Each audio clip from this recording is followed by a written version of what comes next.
জয় বুক থেকে হাতটা বের করে বলল, আমি তো তোকে ভালোবাসি, তুই বুঝিস না কেন? আর ভবিষ্যতে তোর জামাই হব আমি, তুই হবি বউজান। তাই বলে প্রতিদিন রাতে তুমি আমার রুমে এসে আমার সাথে ঘুমাবা? যদি বাবা মা জানে তখন?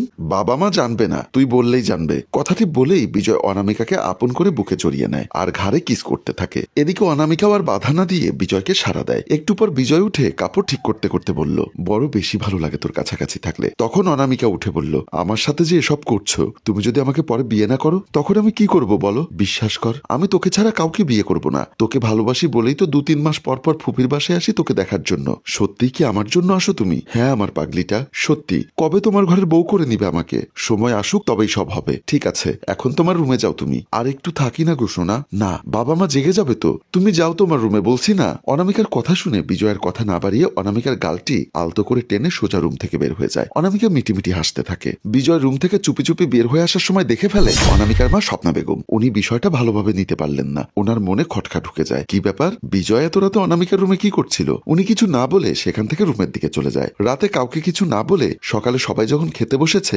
তখন অনামিকার মা অনামিকাকে বলল, আমি একটা কথা বলি অনামিকা, সত্যি কথা বলবি তো? অবশ্যই সত্য কথা বলবো। কি কথা মা বলো? বিজয় তোর রুমে কাল রাতে কি করছিল? মায়ের মুখে এমন কথা শুনে অনামিকাও বেশ ঘাবড়ে যায়। মা কেমন করে জানলো এই কথা? আমাদেরকে তো কেউ দেখেনি। তখনই বিজয় বলল, ফুপু আমি।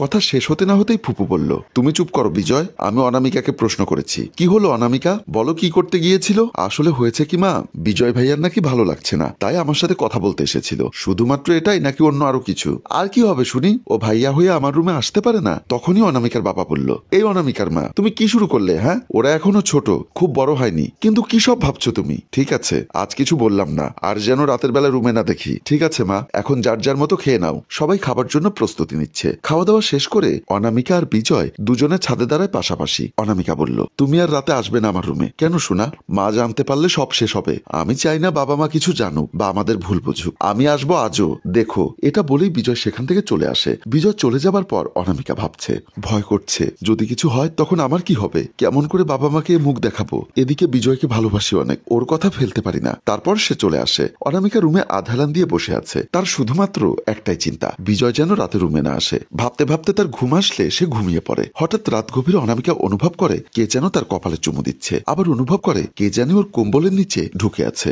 আর স্পর্শকাতর জায়গায় হাত দিচ্ছে। স্বপ্ন মনে করে অনামিকা তেমন কিছু মনে করে না, কিন্তু বেশি হওয়াতে তখনই অনামিকা চিৎকার করে উঠে বলল, এই কে? তখনই বিজয় উঠে অনামিকার মুখটি চেপে ধরে বলল, আমি বিজয়, তুমি চিৎকার করো না প্লিজ, সবাই জেগে যাবে। কথাটি শেষ না হতেই সবাই অনামিকার দরজায় এসে হাজির হয়। অনামিকার বাবা বলল, অনামিকা কি হয়েছে তোর? তুই এত রাতে এভাবে চিৎকার করছিস কেন? দরজা খোল তাড়াতাড়ি। অনামিকা কি বলবে ভেবে না পেয়ে সে আমতা আমতা করে বলল, বাবা স্বপ্ন দেখেছি, তাই এত চিৎকার করেছি, হঠাৎ ভয় পেয়ে গেছি। মা বলল, তাই বলে এত জোরে চিৎকার? কিচ্ছু হবে না, তুই এখন ঘুমো, আর পারলে ওয়াশরুম থেকে ফ্রেশ হয়ে দোয়া পরে ঘুমিয়ে যা মা। এই অনামিকার বাবা, চলো তো বিজয়ের রুমে। ওর রুমে কি করবে? আরে এসো না, দেখি আসলে কি হয়েছে। আচ্ছা ঠিক আছে চলো। তারপর দুজনে বিজয়ের রুমের দিকে চলে যায়। বিজয়ের রুমে এসে দেখে বিছানা খালি। তারা দুজন দুজনার চেহারার দিকে তাকায়, একটু অবাক হয়। তারপর তারা ওয়াশরুমের দিকে যায়, সেখানেও নেই। বেলকনির দরজায় উকি দেয়, কিন্তু কোথাও বিজয় নেই। অনামিকার মায়ের আর বুঝতে বাকি রইল না। তারা রুম থেকে বের হয়ে যায় দ্রুত। অনামিকার দরজার সামনে এসে বলল, অনামিকা, এ অনামিকা, দরজা খোল বলছি। রাগে অনামিকার মা জোরে জোরে দরজা ধাক্কা দিচ্ছে। বাবা বলল, অনামিকা মা, একটু দরজা খোলো তো মা। অনামিকা আর বিজয় ভয়ে কাচুমাচু হয়ে আছে। অনামিকা কাঁপতে কাঁপতে বলল, আমি ঠিক আছি মা, তোমরা ঘুমিয়ে পড়ো, আমার ভীষণ ঘুম পাচ্ছে। মা রেগে গিয়ে বলল, আমি তোকে দরজা খুলতে বলেছি, খোল, এত কথা কেন বলছিস? তাড়াতাড়ি খুলতে বলছি না তোকে? অনামিকা তখন কোনো উপায় না পেয়ে দরজা খুলে দিতে চলে আসে। দরজা খুলে দিতেই দুজনেই ঠেলে ভেতরে ঢোকে। ভেতরে সব জায়গায় খোঁজে, ওয়াশরুমে, বেলকনিতে, খাটের নিচে, একটা কোনো বাদ নেই। সব জায়গায় খুঁজে কিছুই পেল না। কি খুঁজছো মা? কিছু না, আচ্ছা ঘুমা তুই এখন, আমরা গেলাম। এটা বলেই বাবা মা রুম থেকে চলে যাচ্ছিল। তখনই আবার কি মনে করে যেন আবারও পেছনে ফিরে এসে দেখে যে বিছানা ভেজা হয়ে আছে, হালকা হালকা লাল। পিরিয়ড হলে যেমন হয় সেই রকম। মা ভাবছে, কিন্তু অনামিকার তো আজ প্রায় 10 দিন আগে পিরিয়ড হয়েছে, তোর বিছানায় রক্ত আসলো কোথা থেকে বল? এই সবও বলতে হবে? তুমি বোঝো না আমার কি হয়েছে? একদম নাটক করবি না, যা বলছি সত্যি সত্যি উত্তর দে। আমি কি তবে মিথ্যা বলছি তোমাকে? অনামিকার মা তখনই দেখে বেলকনির জানালায় একটি ওড়না বাঁধা। তখনই আর কোনো কথা না বলেই ঠাস করে একটি থাপ্পড় দিয়ে অনামিকাকে বলল, এইসব কি? হ্যাঁ, তোকে বিশ্বাস করেছিলাম, তার প্রতিদান তুই এই দিলি? ভাবতেই ঘৃণা হচ্ছে আমার, তুই আমার মেয়ে। বাবা বলল, ছি ছি অনামিকা, তুই খারাপ কখন থেকে হলি? মা, বাবা বিশ্বাস করো, আমি বিজয়কে খুব ভালোবাসি, তাই বলে তুই নিজেকে বিলিয়ে দিবি? বিজয় যা যা চেয়েছে আমি সব দিয়েছি, কারণ ওকে খুব ভালোবাসি। ওকে ছাড়া আমি বাঁচবো না, আমি বিজয়কে বিয়ে করতে চাই। মা বলল, চুপ কর, আর একটিবারও বিজয়ের নাম মুখে নিবি না, যদি নিস আমার থেকে খারাপ কেউ হবে না। এই সব কিছু শুনে অনামিকার বাবা স্তব্ধ হয়ে গিয়েছে। মা বলল, দাঁড়া, আমি বিজয়ের কাছে যাচ্ছি বলে মা বাবা দুজনেই বের হয়ে যায়। বিজয়ের রুমের দরজার সামনে এসে দরজায় বাড়ি দিতে দিতে বলল, বিজয় দরজা খোলো। বিজয় দরজা খুলে দিয়ে বলল, কি হয়েছে ফুপি, তুমি অনামিকার সাথে এমনটা করতে পারলে? যদি তোমার নিজের বোন হতো তখন? আমি ভাবতে পারছি না তুমি আমার মেয়েটার জীবন এভাবে নষ্ট করে দিবে। এই কথাগুলো বলেই কান্না শুরু করে দেয় অনামিকার মা। বাবা বলল, আমি সবসময় তোমাকে সাপোর্ট করতাম, আর তুমি? আসলে আমি অনামিকাকে বিয়ে করতে চাই ফুপি। কথাটি শেষ হতে না হতেই মা বিজয়কে থাপ্পড় লাগিয়ে দেয়। এত বড় সর্বনাশ করেও তৃপ্তি মেটেনি, আবার বিয়ে করতে চাস? তুই কি করিস? হ্যাঁ, আমার মেয়েকে বিয়ে করে খাওয়াবি কি? তোর বড় ভাইকে ডাক দে আজকেই। আমাকে মাফ করে দিন না আন্টি, আমি খুব ভালোবাসি অনামিকাকে, ওকে ছাড়া আমি বাঁচবো না। চুপ কর, আমার মেয়ের নাম মুখে নিবি না বলে দিলাম। বলে তারা চলে আসে। বিজয়ের বড় ভাই সাব্বির ও অনামিকার বাবা মা, বিজয় ও অনামিকা সবাই সোফায় বসা। সাব্বির বলল, তো এখন কি করবেন ভাবছেন ফুপি? ফুপি বলল, তোমার ছোট ভাই যে কাণ্ড ঘটিয়েছে তা যদি বাহিরের মানুষ শোনে তাহলে বড় কেলেঙ্কারি হয়ে যাবে। বাবা বলল, তুমি যেহেতু বিজয়ের বড় ভাই তাই তুমি বলো আমরা কি সিদ্ধান্ত নেব। আমার সিদ্ধান্ত হচ্ছে বিজয়কে দেশের বাহিরে পাঠিয়ে দিলে সব ঠিক হয়ে যাবে। বিজয় বলল, না ভাইয়া, আমি অনামিকাকে ছেড়ে বাহিরে যাব না। অনামিকা বলল, আমি বিজয়কে ছাড়া থাকতে পারবো না। বাবা বলল, আচ্ছা ঠিক আছে, তোমরা যেহেতু একে অপরকে ভালোবাসো, কিন্তু বিজয় এখনো সেটেল নয়, তাই বিজয়কে দেশের বাহিরে গিয়ে সেটেল হতে হবে। এতদিনে আমার মেয়েও পড়ালেখা শেষ করতে পারবে, তারপর 5 বছর পর তোমাদের বিয়ে। সাব্বির বলল, ঠিক আছে ফুপা ফুপি, আমি তাহলে আজকে বিজয়কে নিয়ে যাচ্ছি। ওকে ঠিক আছে বলে সাব্বির বিজয়কে নিয়ে বের হয়ে যায়। অনামিকা মায়ের চেহারার দিকে তাকিয়ে আছে। বাবা মেয়েকে জড়িয়ে ধরে সান্ত্বনা দিচ্ছে। মা অনামিকাকে বলল, শোন, এই 5 বছরে তুই বিজয়ের সাথে কথা বলতে পারবি না, ভালো করে পড়াশোনায় মন দিবি। বাবা বলল, হ্যাঁ, দ্বিতীয়বার যেন না শুনি এসব। শোন বিজয়, তুই আর অনামিকা সবসময় দেখা করবি না, আগে নিজের পায়ে দাঁড়া। আমি সামনের মাসেই তোকে বিদেশে পাঠিয়ে দিব, আসলেই তোদের বিয়ে আমি নিজ হাতে দিব। ঠিক আছে ভাইয়া, আমি বুঝতে পেরেছি। বিজয় বেলকনিতে মন খারাপ করে দাঁড়িয়ে আছে। এখন যার যার বাসায় একা ওরা। বিজয় এইসব চিন্তা করতে করতে অনামিকা ফোন দেয়। ফোনটি রিসিভ করতেই বিজয় বলল, অনামিকা কেমন আছো? ভালো না, তুমি? আমিও ভালো না রে জান, বুঝতে পারছি না কেমন করে থাকবো তোকে ছাড়া। আমারও ওই অবস্থা। তুমি আমাকে ভুলে যাবে না তো আবার? পাগল হয়েছো? কি বলছো এসব তুমি? আমি তোমাকে খুব ভালোবাসি। দেখবে দেখতে দেখতে 5টি বছর কেটে গিয়েছে। হ্যাঁ, তাই যেন হয়। ওই তোমাকে আদর করতে মন চাইছে। না, এখন আর হবে না, একেবারে বিয়ের পর সবকিছু হবে। ওই এসো না, আমি দুবাই যাবার আগে দেখা করি সোনা প্লিজ। ওই একদম না, মা জানতে পারলে অনেক কিছু হয়ে যাবে। ঠিক আছে, বাই, রাখছি। ওই রাগ করলে তুমি জান? আমি রাগ করলে কার কি শুনি? বোঝো না কেন? এমন মেলামেশায় যদি বাচ্চা আটকে যায় তখন কি হবে? এমনি এখন অনেক ওষুধ খাচ্ছি। ও ভালো, ঠিক আছে। অনামিকা এবার বুঝে যায় যতই বিজয়কে বুঝায় না কেন সে বুঝতেই চাইবে না। আচ্ছা বলো, কোথায় দেখা করবে? কোথায় আসতে হবে আমাকে? সত্যি আসবে জান? হ্যাঁ আসবো। বলো। ঠিক আছে, আমি তোমাকে একটু পর মেসেজে বলে দিব। আচ্ছা, এখন ভাত খাবো। বাই সোনা। এটা বলেই ফোন কেটে দেয়। এসব কথা এতক্ষণ দরজার বাইরে থেকে শুনছে অনামিকার মা। উনি ভেতরে গিয়ে অনামিকাকে বলল, কে ফোন করেছিল রে?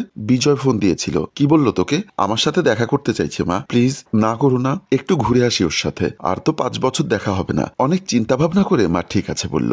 ধন্যবাদ মা। মা তখন চলে যায়। তারা দুজনে একটা জায়গায় দেখা করে। দুজনেই বসে আছে হাতে হাত রেখে। কেমন আছো তুমি বিজয়? আমি ভালো আছি, তুমি কেমন আছো? ভালোই আছি আমিও। এখানেই বসে থাকবে নাকি অন্য কোথাও যাবে? এখানেই বসি। তোমাকে খুব সুন্দর লাগছে, মনে হচ্ছে নতুন করে প্রেমে পড়েছি। তাই বুঝি শোনা আমার? হ্যাঁ বউ আমার। ওই জানো, আমার না তোমার ঠোঁট দুটি খেতে খুব ইচ্ছা করছে। হ্যাঁ, সবকিছুই তোমার, তুমিই তো খাবে পাগল। তাই বুঝি গো। হ্যাঁ চলো এখন উঠি, একটু আগেই তো আসলাম, এক্ষুনি উঠবো। আমি তোমাকে বলেছি না আজ তোমার সাথে থাকবো আমি? হ্যাঁ বলেছো, তাই বলে এক্ষুনি? হ্যাঁ এক্ষুনি। অনামিকাকে তুলে দুজনে চলে আসে। তারা দুজনে একটা রুমে গিয়ে বসে। অনামিকা বলল, এখানে নিয়ে আসলে কেন? ওই কেন নিয়ে এসেছি বোঝো না তুমি? তাই বলে এখানে? না, আমি এখানে থাকবো না। থাকবে না মানে? তুমি এমন করছো কেন? আমি শুনেছি এইসব রুমে গোপন ক্যামেরা থাকে, পরে ভিডিও করে নেটে ছেড়ে দেয়, এজন্য তুমি ঢুকবে না? আরে এমন কিছুই এখানে নেই। আমি 1500 টাকা দিয়ে রুম নিয়েছি, তোমাকে নিয়ে থাকবো, আর তুমি বলছো চলে যাবে? না, আমি চলে যাব বলে দাঁড়িয়ে যায়। ঠিক আছে যাও তুমি, আমি পালায় যাব মেয়ের কাছে। কথাটি শুনেই অনামিকা কষে একটি থাপ্পড় দিয়ে বলল, তোর সাহস এত বড়, তুই এইসব কথা বলিস? বিজয় ভাবতেই পারেনি অনামিকা থাপ্পড় দিবে। তখনই অনামিকা বিজয়ের হাত ধরে টেনে খাটের উপর ওঠে। সে শরীরের কাপড় খুলতে থাকে। কি করছো তুমি? কেন? এসো নাও, আমার দেহটাই তো চাই তোমার, যত ইচ্ছা আমাকে ব্যবহার করো। অনামিকার কথা শুনে বিজয় থমকে যায়। হঠাৎ অনামিকা এত রেগে যাবার কারণটা কি? কি হলো? এখন যে কিচ্ছুটি করছো না, এমন ব্যবহার করছো কেন তুমি? কেমন ব্যবহার করলাম আমি? হ্যাঁ, যদি কিছু করার ইচ্ছা থাকে তাহলে করো, না হলে আমি চলে যাচ্ছি। কাপড় খুলতে হবে না, আমি কিছুই করব না। কেন করবে না শুনি? এত নাটক করার কি আছে? ও আমার ভুল হয়েছে। এটা বলেই বিজয় রুম থেকে বের হয়ে আসে অনামিকাকে ওখানে রেখেই। কিছুক্ষণ পর অনামিকা যখন পোশাক পরে বাহিরে আসে, এসে দেখে বিজয় নেই। আর ক্যামেরা হাতে একজন মানুষ এসে অনামিকাকে বলল, এই যে ম্যাডাম, আমরা আপনার সাথে কিছু কথা বলতে চাই। জি বলুন, কি বলবেন? আসলে আমি হচ্ছি সাংবাদিক, এখানে এসেছি একটু ইন্টারভিউ নেবার জন্য। তো বলুন কি বলবেন? আমরা খবর পেয়েছি এখানে ব্যবসা হয়, প্রতিটি রুমেই নাকি এমন খারাপ কাজ চলে। তো আপনি এসব খারাপ কাজে আসার কারণটা কি একটু জানতে পারি দয়া করে? সাংবাদিকের এমন কথা শুনে অনামিকা তো আকাশ থেকে মনে হচ্ছে মাটিতে পড়েছে। কি বলছেন আপনি এসব? মাথা ঠিক আছে আপনার? হ্যাঁ, আমরা ঠিক আছি। বলুন আপনি কেন এই খারাপ কাজের সাথে জড়িত হলেন? আমি এসব কাজ করি না, আর আমি এখানে ঘুরতে এসেছিলাম, এখন চলে যাচ্ছি। এসব মিথ্যা কথা বন্ধ করুন আর বলুন কেন এসেছেন। আমরা আপনাকে সাহায্য করতে চাই, এখানে সবকিছু লাইভ হচ্ছে, পুরা দেশ আপনাকে দেখছে। বলুন কেন এসেছেন? অনামিকা এবার রেগে গিয়ে বলল, আপনাকে বলছি না আমি ঘুরতে এসেছি? যদি ঘুরতেই আসেন তো এই রুম থেকে বের হলেন কেন? এসব রুমে ব্যবসা চলে? আমি এটা জেনে এসেছি, বুঝেছেন? সে এবার কি বলবে ভেবে পাচ্ছে না, কিন্তু বিজয়কেও খুঁজে পাচ্ছে না। ব্যাপার কি? বিজয়ের আবার কি হলো? আপনি কি কিছু বলবেন নাকি আমরা সবকিছু বলবো? আপনার যা ইচ্ছা বলুন, তাতে আমার কি? এটা বলে যখনই যেতে যাবে তখনই সাংবাদিক বলে ওঠে, আপনারা দেখতে পাচ্ছেন একজন মেয়ে চলে গেল। হ্যাঁ, ও কিন্তু ব্যবসায়ী করে, কিন্তু সাংবাদিক ও ক্যামেরা দেখেই এখন মিথ্যার আশ্রয় নেয় আর চলে যায়। এই কথাটি শুনেই অনামিকা কাছে এসে জোরে একটা সাংবাদিককে থাপ্পড় মেরে বলল, জানোয়ারের বাচ্চা, তোর এত বড় সাহস আমার নামে মিথ্যা কথা বলিস? বলে ক্যামেরা কেড়ে নিয়ে চলে যায়। অনামিকার মা দরজা খুলে দিতেই অনামিকাকে দেখে রেগে বলল, তোর মতো মেয়ের আমার দরকার নেই, বেরিয়ে যা বাড়ি থেকে। কি বাজে কথা বলছো মা এসব তুমি? হ্যাঁ, কি বলছি বুঝতে পারিসনি? তোর সম্পর্কে আমার সবকিছু জানা শেষ। মানে?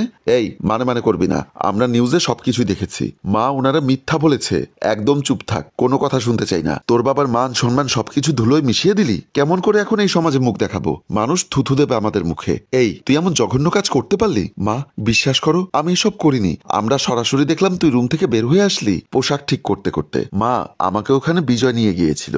আবার মিথ্যা কথা বলিস? তোকে যদি বিজয় নিয়ে যায় তো বিজয় কই ওখানে? বিজয় একটু আগে বাহিরে এসেছে। তুই তো বলেছিলি ঘুরতে যাবি, কিন্তু তুই এইরকম নোংরা জায়গায় গিয়েছিলি কেন? আমি বিজয়কে ফোন দিচ্ছি, তুমি কথা বলে দেখো। অনামিকা ফোন বের করে ফোন দিয়ে দেখে ফোন বন্ধ। কি হলো? দে কথা বলি। মা, ওর ফোন বন্ধ, অনেক ট্রাই করলাম। তখনই অনামিকার বাবা এসে বলল, শুধুমাত্র তোর জন্য আজ সবাই আমার মুখে থুথু দিচ্ছে। বাজার থেকে আসলাম, সবাই এমন বাজে কথা বলছিল, ভাবতেই লজ্জা লাগছে। আমার সত্যি কোনো দোষ নেই বাবা, আমাকে বিজয় রুমে নিয়ে গিয়েছিল, কিন্তু তোকে রুমেই বা বিজয় নিয়ে যাবে কেন? এরপরে অনামিকা সবকিছু বলতে থাকে ইশারায়। বাবা মা সব কথা শোনে এবং ওনারা শোনার পরে বাবা বলল, চল এক্ষুনি বিজয়ের বাসায় চল। এটা বলে অনামিকার বাবা হাত ধরে টানতে টানতে নিয়ে যায়। ড্রয়িং রুমে এসে অনামিকার বাবা বিজয় বিজয় বলে ডাক দেয়। বিজয় তড়িঘড়ি করে এসে বলল, জি ফুপা বলুন কি হয়েছে? কি হয়েছে জানো না তুমি? হ্যাঁ, সত্যি জানি না। আর অনামিকা, তুমি কাঁদছো কেন? তুমি অনামিকাকে কোথায় নিয়ে গিয়েছিলে? কোথায় আবার নিয়ে যাবো শুনি?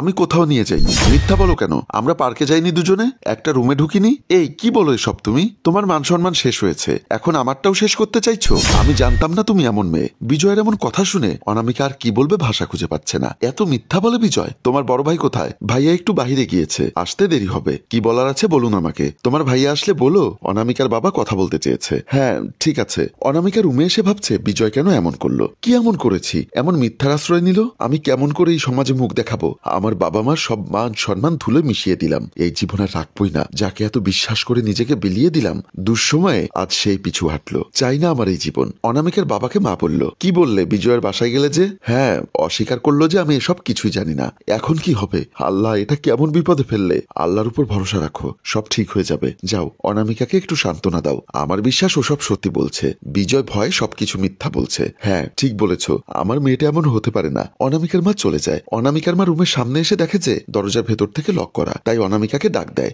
অনামিকা অনামিকা, কিন্তু কেউই সাড়া দিচ্ছে না। তখনই অনামিকার বাবা এসে দেখে দরজা খুলছে না, ধাক্কা দিয়ে যাচ্ছে। আর ওদিকে অনামিকা চেয়ার খাটের উপর তুলে চেয়ারের উপরে উঠে গলা থেকে ওড়না নিয়ে ফ্যানের সাথে, আর এদিকে অনামিকার বাবা মা একের পর এক দরজায় বাড়ি দিয়ে যাচ্ছে। ওনাদের মনের ভিতর ভয় ঢুকে যায়। মাথা নষ্ট টুইস্ট আর টান টান উত্তেজনা দেখিয়ে আমাদের গল্প এখানেই শেষ হয়। সম্মানিত ভিউয়ার্স, কি হবে আর কি হতে চলেছে তা দেখতে চোখ রাখুন আমাদের এই পেজে। আমরা আপনাদের সুবিধার্থে এই গল্পের প্রথম পর্বের লিঙ্ক কমেন্ট বক্সে দিয়েছি। গল্পের তৃতীয় পর্ব দেখতে চাইলে কমেন্ট করুন। গল্পটির ভাবনায় হাশেম রাজু, পরিচালনায় রেজাউল কবির চৌধুরী ও প্রযোজনায় FA নয়ন চৌধুরী। গল্পটি ভালো লাগলে লাইক, কমেন্ট ও শেয়ার করুন। ধন্যবাদ।